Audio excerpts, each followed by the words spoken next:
Okay. हाँ जी बेटा, electric potential हमने स्टार्ट किया था, सो जस्ट फटाफट रिव्यू करवा दो। सबसे पहले इलेक्ट्रिक पोटेंशियल होता क्या है? हाँ गुड, पहला वर्ड यही दिमाग में आना चाहिए। इलेक्ट्रिक पोटेंशियल क्या होता है? Work done on test charge. तो इलेक्ट्रिक पोटेंशियल होता है work done on test charge, ये चीज़ हमारे दिमाग में रहनी चाहिए, राइट। और इसको हम V से डिनोट करते हैं। ओके, इलेक्ट्रिक पोटेंशियल और इलेक्ट्रिक पोटेंशियल डिफरेंस में क्या डिफरेंस है? हाँ गुड। तो अगर आप एक चार्ज को अगर आप एक चार्ज को इन्फिनिटी से किसी पॉइंट पे लेके आ रहे हो तो उस पॉइंट पे बोला जाएगा पोटेंशियल, राइट। अगर आप एक पॉइंट से दूसरे पॉइंट तक लेके आ रहे हो तो ये बोला जाएगा इन दोनों के बीच में पोटेंशियल डिफरेंस। क्लियर हो गया? ओके। तीसरा पॉइंट, जब आप एक पॉइंट से दूसरे पॉइंट तक लेके आते हो तो पोटेंशियल पॉजिटिव होता है या नेगेटिव होता है, ये कैसे डिसाइड करते हैं? चलो हाँ जी रिया। जब इलेक्ट्रिक फोर्स और चार्ज एक ही डायरेक्शन में हो, नहीं कि हाँ चलो इलेक्ट्रिक फील्ड, जब इलेक्ट्रिक फील्ड और चार्ज एक ही डायरेक्शन में हो, नहीं चार्ज की मूवमेंट जो हमने करवाई या वो खुद कर रहा है? जो खुद कर रहा है, नहीं लेकिन हम करवाएंगे ना, वर्क डन तो हमें करना है ना। तो वंस अगेन, जब इलेक्ट्रिक फील्ड और हम जो चार्ज की मूवमेंट करवा रहे हैं वो एक ही डायरेक्शन में हो, ओके, तो आप कह रहे हो कि अगर इलेक्ट्रिक फील्ड इस तरफ है, जैसे यहाँ पे कोई चार्ज था, नहीं हो सकता ये ठीक भी हो, तो आप कह रहे हो कि अगर जो चार्ज को हमने मूव करवाया इस डायरेक्शन में नहीं सॉरी ऐसे इसको इस डायरेक्शन में मूव करवाया, तो हमारा आंसर पॉजिटिव आएगा कि नेगेटिव आएगा? हाँ नहीं, अब नेगेटिव आएगा। तो हम थोड़ा सा मिस कर गए पॉइंट। हम क्या मिस कर गए? वो 3 पॉइंट जो यहाँ पे लिखे थे। पहला पॉइंट क्या था? इलेक्ट्रिक फील्ड की डायरेक्शन देखो। दूसरा पॉइंट क्या था? चार्ज अगर उसको फ्री रख दोगे तो वो कौन सी डायरेक्शन में मूव करना पसंद करेगा। और तीसरा पॉइंट क्या था कि एक्चुअली वो किस तरफ मूव कर रहा है। ओए मैं भी वही बात कर रहा हूँ। तो पहला पॉइंट देखो, पहला पॉइंट इलेक्ट्रिक फील्ड की डायरेक्शन डिसाइड हो गई है ना, ऐसे था पॉजिटिव चार्ज तो डिसाइड हो गई इलेक्ट्रिक फील्ड की डायरेक्शन। दूसरा पॉइंट कि अगर चार्ज को आप फ्री छोड़ दोगे तो वो कौन सी तरफ को मूव करेगा, तो अगर ये पॉजिटिव है तो वो ऑब्वियसली इस तरफ को मूव करेगा। तीसरा पॉइंट, आपने चार्ज को किस तरफ को मूव करवाया, तो अगर मैंने इस चार्ज को इस तरफ को मूव करवाया तो मैं जिधर वो जाना चाह रहा था उससे ऑपोजिट मूव करवा रहा हूं, तो मुझे वर्क करना पड़ रहा है, दैट इज पॉजिटिव वर्क। जिधर को वो जाना चाह रहा था मैंने उसको उससे उल्टा मूव करवाया, so I am doing a positive work. तो यहाँ पे हो जाएगा वर्क डन पॉजिटिव। बस आपको यही याद रखना है, बस और नहीं कुछ भी याद रखना है। नेगेटिव वाला भी नहीं याद रखना, बस पॉजिटिव याद रखना है। उल्टा हो जाएगा वो नेगेटिव हो जाएगा। तो अगर कोई चीज़ जिधर जाना चाह रही है अगर मैं उसको रोक के दूसरी तरफ को मूव करूं तो मुझे वर्क डन जो मैंने वर्क किया वो पॉजिटिव ही होगा हमेशा, राइट। अब सुनो दोबारा, अगर यहां पे होता नेगेटिव चार्ज, अब ये मत कहना कि अब नेगेटिव हो जाएगा, ऐसे नहीं। अब अगर इलेक्ट्रिक फील्ड ऐसे जा रही है, क्योंकि पॉजिटिव है तो इलेक्ट्रिक फील्ड ऐसे बाहर ही जाएगी, आपने रख दिया नेगेटिव चार्ज और नेगेटिव चार्ज को आप इस तरफ को मूव करवा रहे हो, इस तरफ को आप मूव करवा रहे हो, तो पॉजिटिव होगा कि नेगेटिव होगा? सोचने वाली बात है। नंबर 1, इलेक्ट्रिक फील्ड किधर जा रही है? इस तरफ। अगर इस चार्ज को आप फ्री छोड़ दोगे तो ये किधर को जाना पसंद करेगा? इस तरफ। तो आप इसको किस तरफ को मूव करवाने की कोशिश कर रहे हो? इस तरफ। तो वो तो ऑटोमेटिकली इस तरफ जा रहा है, आप कौन सा जोर लगा रहे हो, वो तो पहले ही उधर को जा रहा है, तो वर्क डन इज नेगेटिव। ये है फंडा। तो इसमें ये मत रहना कि जी सेम डायरेक्शन है तो पॉजिटिव है, ऑपोजिट डायरेक्शन, ऐसा कुछ नहीं है। राइट। देखो फिर से देखते हैं, मान लो यहाँ पे पॉजिटिव चार्ज है, ये इलेक्ट्रिक फील्ड है, ठीक है। अब यहाँ पे हमारे पास है नेगेटिव चार्ज, और हम नेगेटिव चार्ज को इस तरफ को मूव करवा रहे हैं, तो हमें देखना है वर्क डन पॉजिटिव है कि नेगेटिव है। इसके साथ कोई कंपैरिजन नहीं करना कि अच्छा पहले एरो इधर थे तो पॉजिटिव होगा एरो, नहीं, ऐसा कुछ नहीं है। इसको बिल्कुल डिफरेंट अलग से सोचो। नंबर 1, इलेक्ट्रिक फील्ड किधर जा रही है, इस तरफ। अगर नेगेटिव चार्ज फ्री होता तो कौन सी तरफ जाना मूव करता, इस तरफ। आप किस तरफ मूव करवा रहे हो, उस तरफ को, तो वर्क डन पॉजिटिव, ठीक है, वर्क डन पॉजिटिव। अगर आप ऐसे सोचोगे ना बेटा, तो आप कोई भी सॉल्व कर लोगे। ये देखो अब यहाँ पे नेगेटिव चार्ज आ गया, सोर्स चार्ज, तो आपको इतना कुछ दिमाग में नहीं रखना पड़ेगा, आपको बस वो एक कंसेप्ट याद रखना है, किसी पे भी लगा दो। अब ये नेगेटिव चार्ज है और यहाँ पे एक पॉजिटिव चार्ज है जो ऐसे मूव हो रहा है, ये सोचना है कि हम ये मतलब ये मूव हो रहा है, हम इसको मूव कर रहे हैं, तो हमें ये सोचना है कि इस पर हम वर्क डन पॉजिटिव कर रहे हैं कि नेगेटिव कर रहे हैं। बोलो पहला स्टेप, कौन सी डायरेक्शन, इनवर्ड, इनवर्ड, यहाँ से भी इनवर्ड, लेकिन हम उधर से देखना है हमें, तो यहाँ से भी इनवर्ड, पहला स्टेप हो गया। सेकंड स्टेप, अगर चार्ज को फ्री छोड़ दोगे तो, अगर चार्ज को फ्री छोड़ दोगे तो इनवर्ड इधर को आएगा क्योंकि इलेक्ट्रिक फील्ड की डायरेक्शन में आएगा। थर्ड, हम मूव किस तरफ हो करवा रहे हैं, वो भी इधर को ही हो रहा है, तो वर्क डन नेगेटिव, राइट। जब बेटा आप फिजिक्स में ना, जब आप कंफ्यूज होते हो, जिनकी फिजिक्स थोड़ी वीक है या जो डरते हैं, वो पता क्या करते हैं, वो हर एक स्टेप को याद करने की कोशिश करते हैं कि अगर ये होगा ये होगा ये होगा तो पॉजिटिव, अगर ये होगा ये होगा तो नेगेटिव। वहाँ पे फंस जाओगे आप। कभी भी नहीं ऐसे करना, आपको एक जनरलाइज कंसेप्ट बनाना है जो सभी के लिए ट्रू हो। ये इसके लिए नहीं कह रहा हूँ, कोई भी चैप्टर कोई भी टॉपिक हो, आपको एक जनरलाइज कंसेप्ट बनाना है। जैसे हम करते हैं force is equal to mass into acceleration, जिसने ये बनाया उसने कह दिया कहीं पे भी लगा दो, एक जनरलाइज एक्सप्रेशन दे दिया, तो आपको भी ऐसे जनरलाइज सोचना है। समझ आई बात। हमेशा मैं जो बोल रहा हूँ ना, इसको हमेशा याद रखना, ये वाली जो मैंने जो आपको कही है, हमेशा फिजिक्स में एक जनरलाइज चीज़ बनानी है। किसी एक पर्टिकुलर चीज़ के लिए ना पर्टिकुलर नहीं करना है। वो मैंने एक वेब सीरीज़ देखी थी, मैं भूल गया, वो केमिस्ट्री की, वो कोई क्लास लगाने गया कोटा में, तो वो केमिस्ट्री का ना चल रहा था, हाँ कोटा फैक्ट्री थी शायद, तो वो कहते जी केमिस्ट्री में ना कोई था, कोई इनऑर्गेनिक का कोई टॉपिक पर, नहीं ऑर्गेनिक का टॉपिक चल रहा था, तो उसने कहा कि सर इसका आंसर सी नहीं आना था। नहीं, कहता बेटा इसका आंसर बी आएगा। क्यों बी आएगा, ये बेटा एक्सेप्शनल केस है, एक्सेप्शनल में इसमें बी आता है। अच्छा ठीक है, वो उसने याद कर लिया। फिर उसने नेक्स्ट किया, आगे किया, एक और आया MCQ, उसमें उसने टॉपिक टिक कर दिया बी, तो वो कहता सर ये क्यों बी हुआ, आपने कहा था एक्सेप्शनल केस है, तो उसका आंसर अब उस हिसाब से तो बी आना चाहिए। बेटा ये एक्सेप्शनल में भी एक एक्सेप्शनल केस है, तो ये केमिस्ट्री में होता है, फिजिक्स में नहीं होता।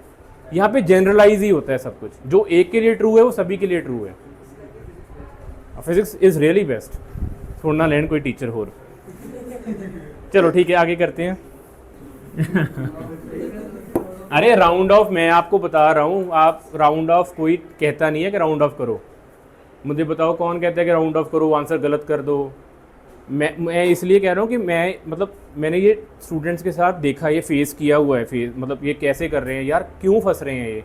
तो फिर मैंने तो चलो और भी बहुत ट्रायल्स एंड किए हैं, वो चलो भी मैं नहीं बता सकता।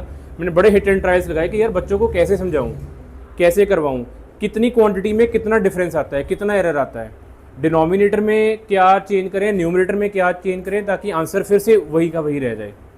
लेकिन मैं चलो वो बहुत ब्रॉडर चीज़ है, तो मैं वो सारे कंक्लूजन का ही आपको रिजल्ट बता रहा हूँ कि अगर आप कर लोगे राउंड ऑफ थोड़ा सा, तो आपके टाइम बच जाएगा, आप क्वेश्चंस भी कर पाओगे और आपके मार्क्स भी नहीं कटेंगे।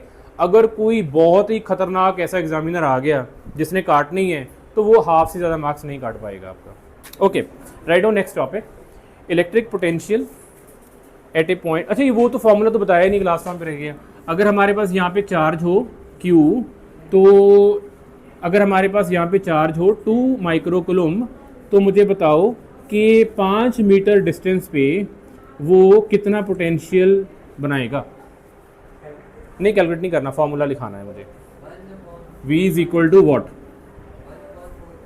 1/4 pi epsilon not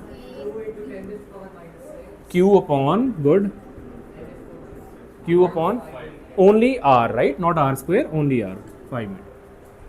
so 1/4 pi epsilon not Q upon R। और अगर ये ऐसे हो जाए -2 माइक्रो कूलम, अब बताओ हम मैग्नीट्यूड लेंगे कि नहीं लेंगे? लेंगे। क्यों लेंगे? This is a scalar quantity. देखो अगर कोई स्केलर, अब मैं अभी ये भी नेक्स्ट टॉपिक इसी पे ही आएगा। अगर कोई स्केलर क्वांटिटी होगी ना, उसमें हम q को q मानेंगे, अगर माइनस q दिया होगा तो माइनस q मानेंगे, ऐसे फॉर्मूले में, राइट? आपको याद है हम इलेक्ट्रिक फील्ड में नहीं लेते थे ऐसा, मैं कहता था आपको मैग्नीट्यूड ही लेना है। उसका रीज़न पता क्या था? आप अगर इलेक्ट्रिक फील्ड नेगेटिव होती थी तो आप उसका एरो पहले चेंज कर देते थे, अगर पॉजिटिव होती तो आप एरो चेंज कर देते थे। अब पोटेंशियल तो बेटा स्केलर क्वांटिटी है, इसमें एरोज वाली तो बात ही नहीं हो रही है। तो इसमें जो इनफैक्ट नॉट ओनली दिस, कोई भी स्केलर क्वांटिटी होगी, अगर उसमें नेगेटिव होगा तो आपको नेगेटिव यूज़ करेंगे, अगर वो पॉजिटिव होगा तो पॉजिटिव यूज़ करेंगे, just because it's a scalar quantity. आप उनके एरो नहीं चेंज कर रहे हो। इलेक्ट्रिक फील्ड में मैंने आपको बताया था, आप डुप्लीकेट काम कर रहे हो, एक बार तो आप एरो चेंज कर रहे हो, फिर आप नेगेटिव भी रख रहे हो, तो वो क्या फ़ायदा हुआ? नेगेटिव के कारण तो आपने ऑलरेडी एरो चेंज कर दिया था, तो फिर दोबारा से नेगेटिव थोड़ी ना रखेंगे हम। तो जहाँ पे आपको स्केलर क्वांटिटी मिलेगी वहाँ पे आप नेगेटिव को नेगेटिव डाल दोगे। मैं अभी यही करवाने वाला हूँ, आपको और क्लियर हो जाएगा। ओके, तो करते हैं। ओके, राइट डाउन, अभी आपको क्लियर हो जाएगा ये concept. Derive an expression for electric potential, page number 2। Derive an expression for electric potential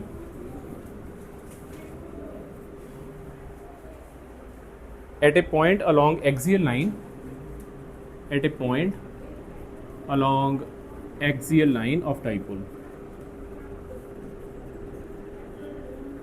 along axial line of dipole। देखो जाना पहचाना टॉपिक है ये, dipole, axial line, electric field पता की थी, अब कहता है पोटेंशियल पता करो।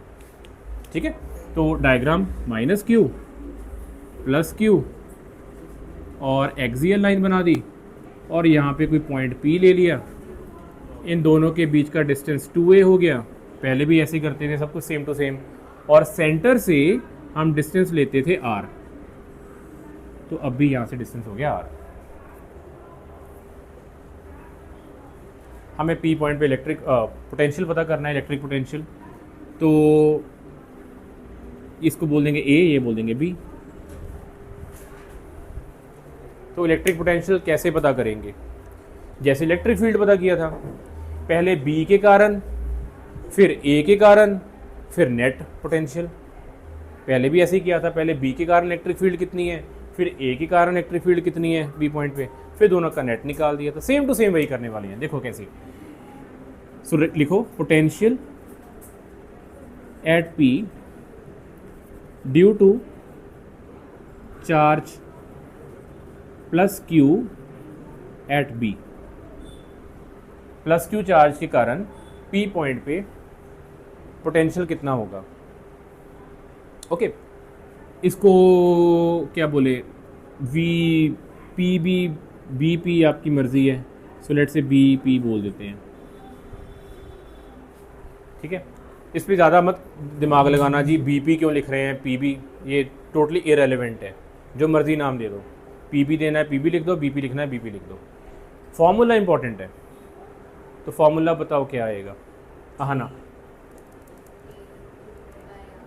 हाँ, Sai not into Q upon, गलत बोल रहे हो, R क्यों आएगा,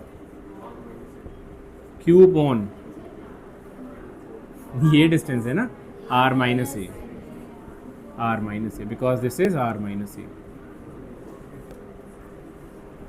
राइट। डायरेक्शन बोलो, प्लस Q के कारण पोटेंशियल P पॉइंट पे डायरेक्शन, एरो कौन सा लगाऊं, लेफ्ट या राइट, कौन सा लगाएंगे, लेफ्ट या राइट।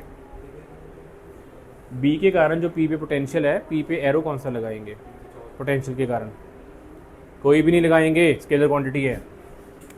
नेक्स्ट लिखो, potential at P due to charge minus Q at A, minus Q charge के कारण P पॉइंट पे पोटेंशियल कितना होगा, VAP। अब आप लिखाओगे फॉर्मूला, नहीं अब किरत 1/4 pi epsilon not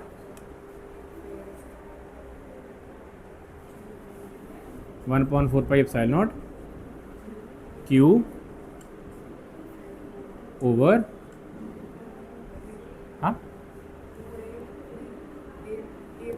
a plus are. बोलो जी सबसे बड़ी गलती क्या की कीरत ने? माइनस नहीं लगाया, पोटेंशियल था ना, तो यहाँ पे हम नेगेटिव को नेगेटिव, पॉजिटिव को पॉजिटिव लिखेंगे। ओके, तो ये आ गया हमारे पास। आर प्लस ए लिख दें, थोड़ा सा देखने को ठीक लगेगा। आर प्लस ए, तो इक्वेशन 1, इक्वेशन 2, तो वी एक्सियल निकाल लो। अब बताओ वी एक्सियल क्या होगा? दोनों का प्लस होगा या दोनों में माइनस आएगा? सोच लो ध्यान से, प्लस आएगा कि माइनस? हाँ, क्यों प्लस क्यों आएगा बेटा? ये प्लस है, ये माइनस है, प्लस आएगा कि माइनस आएगा? प्लस आएगा। क्यों? क्योंकि स्केलर है बेटा। अगर मैं कहूँ टाइम 2 सेकंड ऊपर जा रहा है और टाइम 3 सेकंड इधर जा रहा है, तो टोटल टाइम कितना हो जाएगा? 2 + 3 करोगे ना, आप डायरेक्शन थोड़ी देखोगे, तो हमेशा प्लस होगा। पोटेंशियल यही इजी पार्ट है, आपको कोई एरो नहीं देखना, कुछ नहीं देखना। 2 पोटेंशियल निकालो, दोनों को प्लस कर दो, 3 पोटेंशियल निकालो, तीनों को प्लस कर दो। ओके, तो जस्ट प्लस कर दो, हमेशा प्लस होगा, कोई लेना देना नहीं हमें माइनस है प्लस है। हाँ, वो जो फॉर्मूले में आएगा तो वो हम लिख देंगे अकॉर्डिंगली। तो लिख दो जी वीबीपी की value 1/4 epsilon not Q upon R minus A, और चलो अभी मैं पूरा लिख दूँ 1 minus Q upon R plus A. ठीक है, तो ये माइनस यहाँ पे आया तो ऑब्वियसली अब ये माइनस हो गया, -1/4। अब इसको सॉल्व कर दो, इजी वन है, जो कॉमन है कॉमन निकाल दो, बाकी का एलसीएम ले लेना। Q/4 epsilon not 1/r minus A 1/r plus A, LCM ले लो। Q/4 epsilon not r plus A, फिर plus r minus A divided by R square minus A square. Q/4 epsilon not, हाँ जी कुछ गलत हो गया क्या? गलत हो गया? ओह सॉरी, माइनस था। तो जब ये माइनस हुआ तो दोनों ही ये साइन चेंज कर देंगे, ये माइनस हो जाएगा और ये प्लस हो जाएगा। तो Q/2a R square minus A square. Okay, चलो वो करो की गल्ला क्यों करी जाने में, की हो गया? चलो हो गया हुण यार, हुण तो इदा कर रहे पार्लीमेंट लड़ाई लड़ रहे हैं। तो Q/2a P आ गया 4 epsilon not R square minus A square, ये आ गया। ठीक है, और फिर आपको पता ही है लास्ट में हम थोड़ा सा और इसको इजी बना लेते हैं। वो कैसे, क्या लिखते होते हैं? If A is less than are.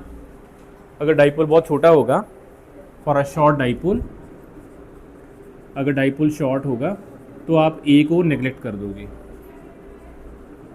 A can be neglected with respect to R. तो आपके पास फाइनली रिलेशन बन गया V axial is equal to P upon 4 epsilon not R square.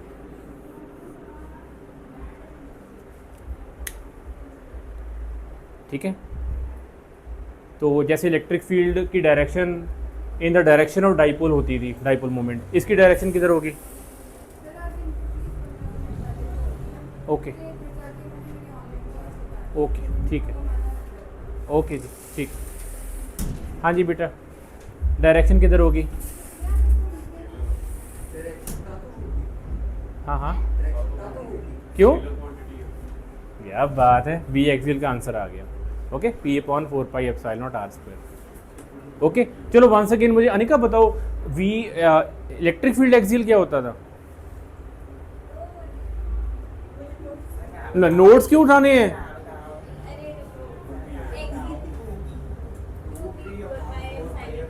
हाँ वो होता था 2p/4πε0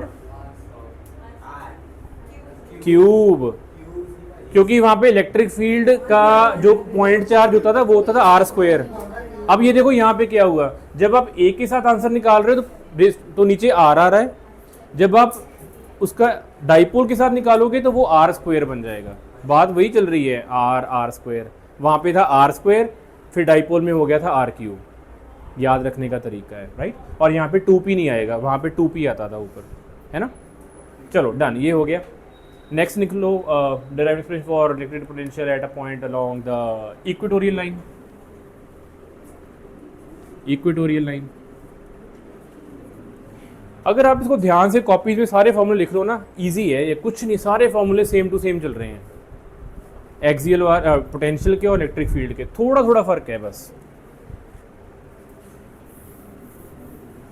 ओके जी, तो इक्वेटोरियल एक्सिस बना लो, -q +q, यहाँ पे इक्वेटोरियल एक्सिस आ गई, तो ये डिस्टेंस a हो गया, ऑब्वियसली ये भी a हो गया, और ये वाला डिस्टेंस r हो गया।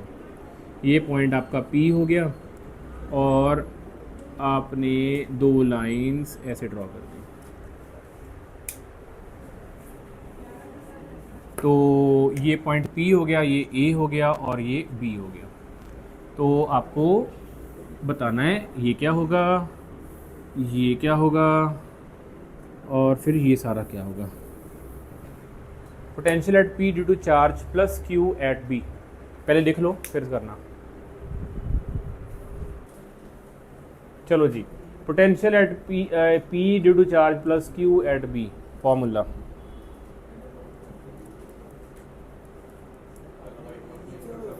गुड, हाँ, Q अपॉन पाइथागोरस माइनस कब आ गया, का होल स्क्वायर कब से आ गया, इलेक्ट्रिक फील्ड निकाल रहे हैं। VBP 1/4πε0 Q upon r² + a² का स्क्वायर रूट, है ना, स्क्वायर रूट आ गया, स्क्वायर नहीं होगा ये, राइट, ऐसे ही रह जाएगा। अच्छा, अब आ गई बात VAP।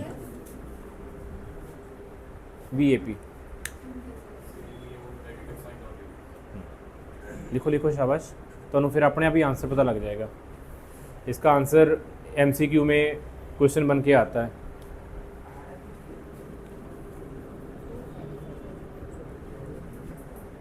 VAP, हाँ जी, -Q अपॉन यही आ जाएगा, किरत किया होगा AP। हाँ, ये मैं पहले ही बोलता, गलती कर ली मैं, अपॉन आई सेम पाइथागोरस आ जाएगा, है ना, r² + a² का रूट। ओके जी, अब हमें निकालना है V नेट, जिसको हम इक्वेटोरियल बोल देंगे बाद में। तो V नेट कैसे निकालें, डायरेक्शन बोलो, वही बोली जाता। एग्जैक्टली, तो क्या करेंगे, प्लस करेंगे कि माइनस करेंगे।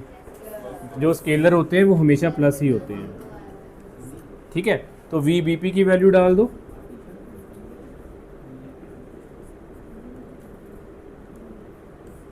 और ऑब्वियसली ये प्लस करोगे तो ये माइनस, अब मैं एक स्टेप ज़्यादा फास्ट थोड़ा लिख रहा हूँ, 1/4πε0 Q अपॉन r² + a² का root. So they cancels out, same value, right, same value आ रही है दोनों तरफ, बीच में माइनस आ रहा है। ध्यान, अभिनव ध्यान दो बेटा, answer become 0, V equatorial become 0। बहुत इंपॉर्टेंट चीज़, इक्वेटोरियल एक्सिस पे पोटेंशियल होता ही नहीं है। ओके, इक्वेटोरियल एक्सिस पे पोटेंशियल होता ही नहीं है, ठीक है। बात समझ, मतलब समझ आ गया, यहाँ पे 0 आ रहा है, फाइन। क्योंकि यार आ गया, हूँ आपा की करिए, तो सामने इक्वेशन आई है। इक्वेशन को चैलेंज नहीं करना, इक्वेशन को तो आइंस्टाइन भी चैलेंज नहीं कर सकता। जब आपने इक्वेशन बना दी, वो इक्वेशन वर्ल्ड में आपको कोई चैलेंज नहीं कर सकता, प्रोवाइड आपने इक्वेशन सही बनाई है। तो पोटेंशियल 0 है, मतलब है, दैट्स इट। अब इसका फायदा देखो क्या हुआ, अब क्वेश्चन क्या आता है? Okay, potential zero. हाँ जी हाँ जी अभिनव। हाँ जिथे मर्जी कर लो ऑन दिस होल एक्सिस कितने भी ले लो, आंसर जीरो ही आएगा, जीरो ही आएगा। इक्वेटोरियल एक्सिस है, फिर नहीं जे इत्थे होएगा इत्थे होएगा इत्थे होएगा, फिर नहीं, क्योंकि उत्थे फिर एक्सियल और इक्वेटोरियल दोनों का कॉम्बिनेशन आएगा, फिर जीरो नहीं होएगा। Only on this axis, only on this axis. Okay,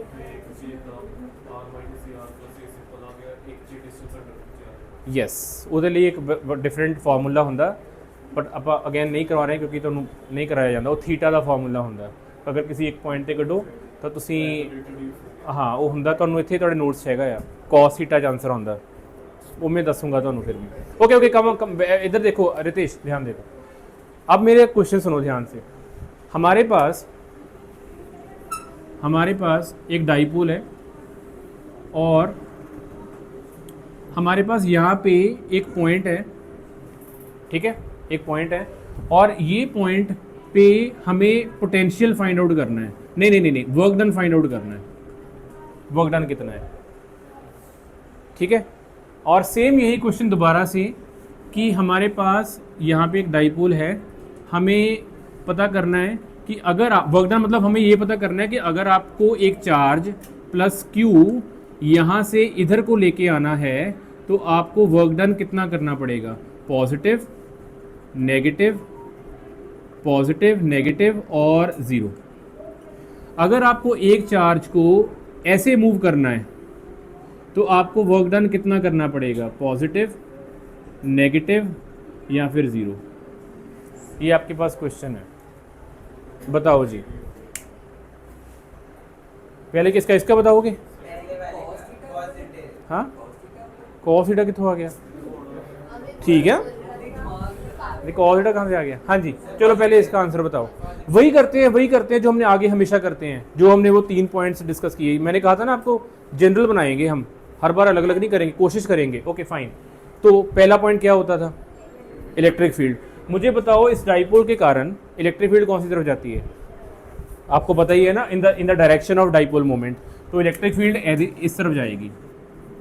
मुझे लग रहा है आप आंसर आप बता दोगे आराम से। तो चार्ज अगर फ्री होता तो कौन सी डायरेक्शन में जाना पसंद करता, इस डायरेक्शन में। आप किस तरफ को भेज रहे हो, इस डायरेक्शन में, वर्क डन क्या आएगा, देखो हमने कुछ नहीं अलग किया, राइट, सेम कंसेप्ट के साथ ही सॉल्व कर रहे हैं। तो वर्क डन यहाँ पे आएगा पॉजिटिव।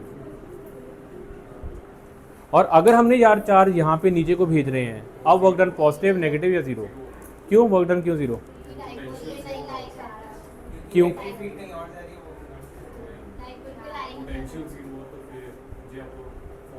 यस आप फॉर्मूले पे क्यों नहीं ट्रस्ट कर रहे, में समझ नहीं आ रहा। पोटेंशियल आपको क्या बता रहा था, ज़ीरो। तो पोटेंशियल का फॉर्मूला क्या होता है, work done upon test charge.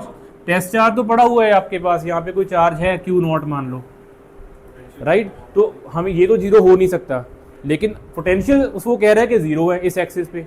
तो अगर ये ज़ीरो है तो फिर ये ज़ीरो कौन होगा, ज़ीरो यहाँ से वर्क डन होगा। तो जब आप किसी चार्ज को इस तरफ को नीचे को मूव करना चाहोगे, आपको वर्क डन करना ही नहीं पड़ेगा। समझो इस बात को, आपको वर्क डन कर, जैसे मान लो यहाँ पे ग्रेविटी है फॉर एग्जांपल, है ना, तो आप इसको ऐसे भेजोगे ना तो ये अपने आप नीचे आता जाएगा। ये कुछ नहीं करेंगे, कुछ नहीं कर पाएंगे। इलेक्ट्रिक फील्ड बना रहे हैं ये दोनों, लेकिन ये कुछ नहीं कर पाएंगे, ये आराम से आता जाएगा क्योंकि इसके ऊपर कोई वर्क नहीं हो रहा है। हाँ ग्रेविटी कर रही है वर्क, तो नीचे आ रहा है। अगर ग्रेविटी भी नहीं है, मान लो स्पेस में है, तो ये अपनी जगह पे रहेगा, ना ही ये नीचे ना ऊपर, कहीं नहीं जा सकता ये, राइट। समझ में आई बात। तो यहाँ पे आपका वर्क डन आएगा ज़ीरो आएगा और इसमें वर्क डन आएगा पॉजिटिव। अब देखो कितने क्वेश्चन बन गए।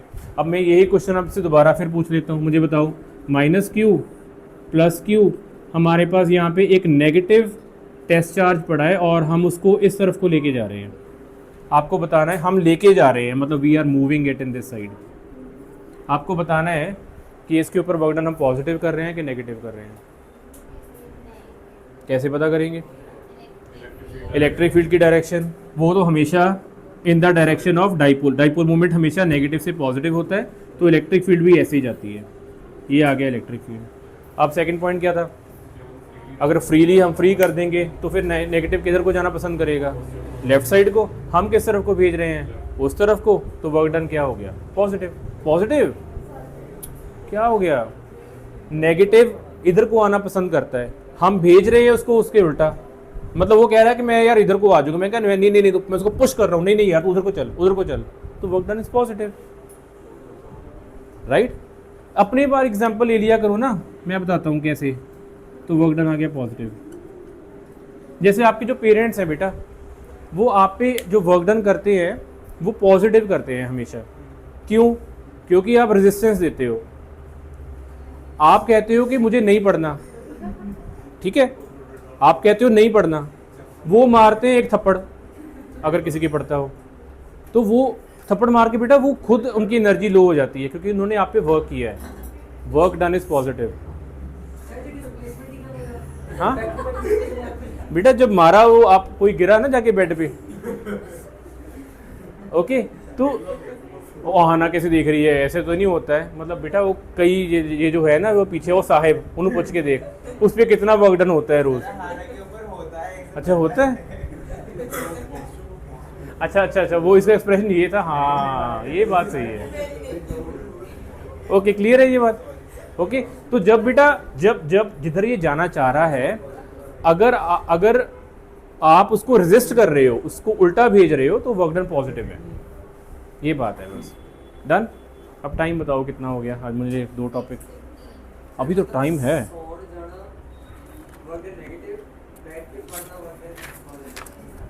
This is good way, you know, आप खुद से फॉर्मूले बना सकते हो। मतलब फॉर्मूले नहीं, आप इसको क्या बोलते हैं, वो बोलता है क्या बोलते हैं, निमोनिक्स, क्या बोलते हैं, MNEO, निमोनिक्स ही कहते हैं ना, वो बनाना होता है। जैसे वाइल वो आप वेब क्योर आप कहते थे, ऐसे ही आप अपने हिसाब से एग्जांपल बना लिया करो जो आपको समझ में आ जाए। हमें बात समझानी वाली है बस, वो जैसे मर्जी कर लो। ओके, चलो ये होगी 2 चीज़ें। नेक्स्ट बेटा करिए, लिखिए एक लास्ट वाला topic, question number 8। Again important thing, write down, very important. इसके हम फॉर्मूले न्यूमेरिकल्स भी आएंगे। Show that the electric field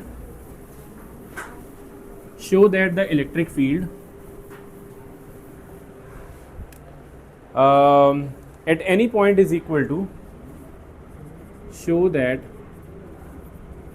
electric field at any point is equal to negative of the potential gradient at that point. Negative of potential gradient at that point. लिख लो, और लिखते लिखते ना मुझे सोचो और मुझे बताना कि ये ग्रेडियंट वर्ड का मतलब क्या होता है। ओह वाह, खुश कर दिया आपने तो, वेरी अनएक्सपेक्टेड, कभी नहीं सोचा था मैंने, आप बताओगे। Good good. जैसे एक होता है रेट, एक होता है ग्रेडियंट, है ना। जैसे मैं अगर बोलूँ टेम्परेचर का rate of change of temperature, तो उसका मतलब कि टाइम के साथ टेम्परेचर चेंज हो रहा है। अगर मैं बोल दूंगा टेम्परेचर ग्रेडियंट, तो मतलब कि टेम्परेचर डिस्टेंस के साथ चेंज हो रहा है। जैसे मैंने मान लो यहाँ पे इसको गर्म किया, तो यहाँ से ज़्यादा गर्म होगा, और ये वाले डिस्टेंस पे लेट्स से वो उसकी हीट कम होती जाएगी। तो मैं ऐसे बोल सकता हूँ कि टेम्परेचर ग्रेडियंट चेंज हो रहा है, विद डिस्टेंस टेम्परेचर चेंज हो रहा है। ऐसे यहाँ पे है पोटेंशियल ग्रेडियंट, मतलब विद डिस्टेंस पोटेंशियल चेंज हो रहा है, it is called as potential gradient. Okay, चलो अब इसको स्टार्ट करते हैं।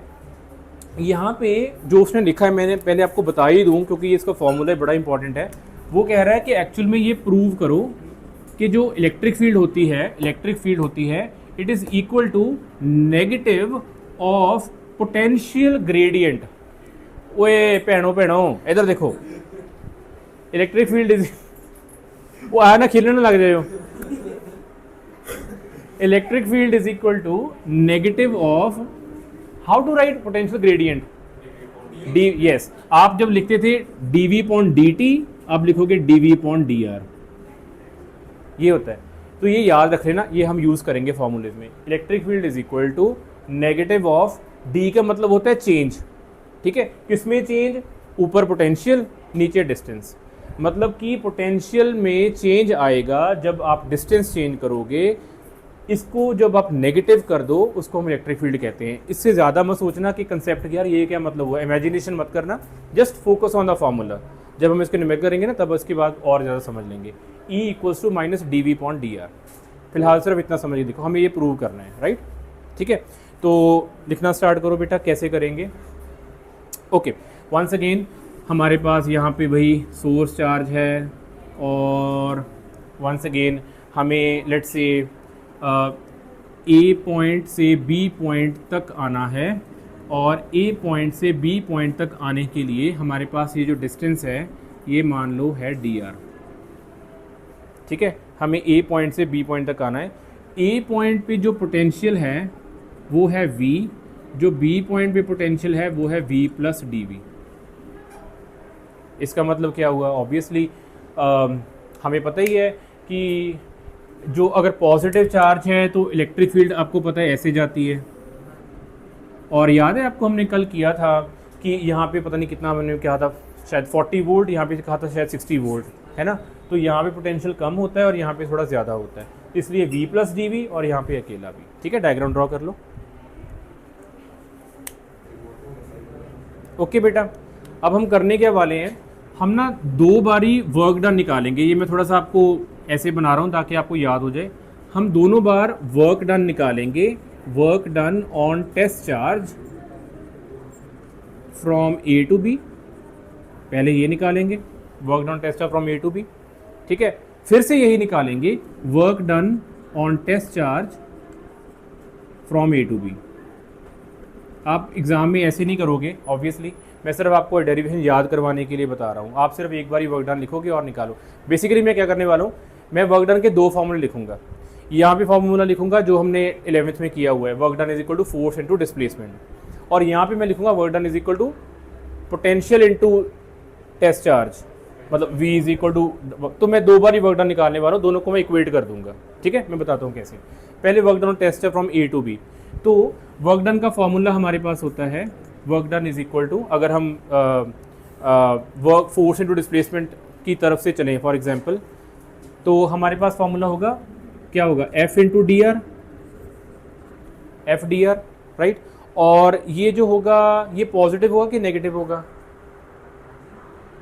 वर्क डन कल हमने किया था, आपको याद है कुछ, work done is equal to F dot displacement, है ना। हाँ, वो क्यों, हाँ क्योंकि फोर्स उस तरफ है और वर्क और सॉरी डिस्प्लेसमेंट इस तरफ है ना। तो हम cos 180 कर देते थे, तो हम वही करने वाले हैं, एफ डी आर कॉस 180। तो ये बन गया माइनस एफ डी आर, ये हो गया work done minus F D R. ठीक है, अच्छा यहाँ पे जो F है उसका कोई फॉर्मूला है, फोर्स, कूलम्ब फोर्स, ये तो एक फार्मूला है। अगर मुझे फार्मूला फोर्स का इलेक्ट्रिक फील्ड में चाहिए, क्यू ई होता है, तो हम वो वाला यूज़ करने वाले हैं। तो minus Q not E D are. ठीक है, टेस्ट चार्ज का नाम लिख दें क्यू नॉट, क्यू नॉट। ठीक है, तो मेरे हिसाब से ये हमारा, तो आई थिंक ईजी है ना। वर्क डन हमने निकाल लिया, फोर्स इंटू डिस्प्लेसमेंट, और फोर्स की जगह वैल्यू पुट कर दी क्यू नॉट ई, साथ में डी आर। ये हमारा एक वर्क डन आ गया, इक्वेशन नंबर 1। एक बात खत्म हो गई, ऐसे ही दोबारा से वर्क डन निकालेंगे। ठीक है, तो लिख लो पहले ये, right. Once again work done on test charge, हाँ ए टू बी से बेटा ऐसे लेके आ रहे हैं ना, इस तरफ को। कहाँ है, ए टू बी है, वहाँ भी ए टू बी है, शायद यहाँ से ऐसे उलट जगह हो गया, ए टू बी है दोनों। मैं सिर्फ आपको तरीका सिखा रहा हूँ कि मतलब 2 चीज़ आपको याद कैसे रखनी है। सेम चीज़ें लिखी है मैंने, तो ये निकालिए वर्क डन, दोबारा से फिर वर्क डन निकालेंगे। अब वर्क डन का फॉर्मूला क्या होता है, तो आपको पता है कि वर्क डन पोटेंशियल का फॉर्मूला होता है work done upon test charge, है ना। तो अगर वहाँ से अगर हम वर्क डन निकालना चाहें तो फॉर्मूला हो जाएगा क्यू नॉट इंटू पोटेंशियल। अच्छा, अगर हमें पोटेंशियल ना हो, पोटेंशियल डिफरेंस हो, क्योंकि यहाँ पे डिफरेंस की बात हो रही है 2 पॉइंट से, तो हम पोटेंशियल डिफरेंस कर देंगे।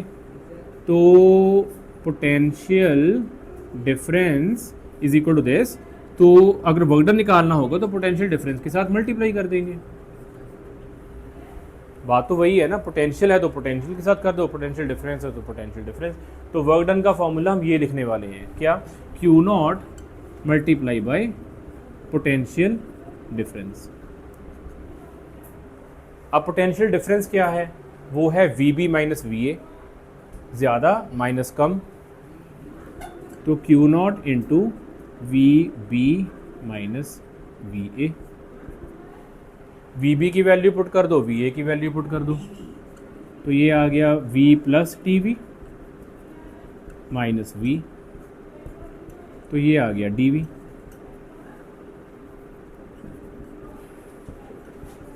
बस, तो मैं आपको ये बता रहा था हाँ ना कि हमने वर्क डन निकाला सेम चीज़ का दो बारी अलग अलग से, ठीक है।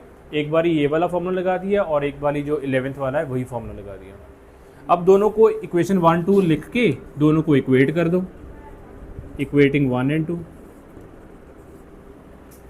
तो यहाँ पे minus Q not E D R आ गया, दूसरी तरफ क्यू नॉट डी वी आ गया, तो जो कैंसिल हो रहा है कैंसिल आउट कर दो, आपके पास फाइनली आंसर आ गया E equals to minus D V by D are.